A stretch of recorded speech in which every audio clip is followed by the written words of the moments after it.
Hello বন্ধুরা, কেমন আছেন? আশা করি অনেক ভালো আছেন। আজকের এই ভিডিওতে আপনাকে দেখাবো জেনারেশন জেড এর ভাইরাল সব উক্তি এবং ডায়লগ। নাটক কম করো প্রিয়। Shotru identified now. We are open. We are looking for Shotru. কোত্থেকে এলো এরা? বাতাবি লেবুর বাম্পার ফল ফল। একই রণ বাজা বাজে ঘন ঘন। হ্যাঁ, জেনারেশন জেড কে হাত তুলুন। আপনি যদি জেনারেশন জেড এর পক্ষে হন তাহলে সাবস্ক্রাইব করুন। তো চলুন শুরু করা যাক।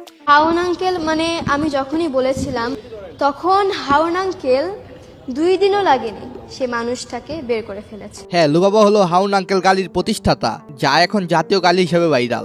যাদের মাথায় হেলমেট নেই তারা আমাদের হাউন আঙ্কেল, হাউন আঙ্কেল। যাদের মাথায় হেলমেট নাই তারা আমাদের হাউন আঙ্কেল। পুরো জটিল গালি। হেলমেট না পরলেই সে আজকে থেকে হাউন আঙ্কেল এবং দেশের শত্রু। শত্রু যদি যেই হোক তাকে আমরা স্পেয়ার করব না। দ্বিতীয়ত হচ্ছে শত্রু কি আইডেন্টিফাই? না, শত্রু identified now. We are open. We are looking for শত্রু। লুকিং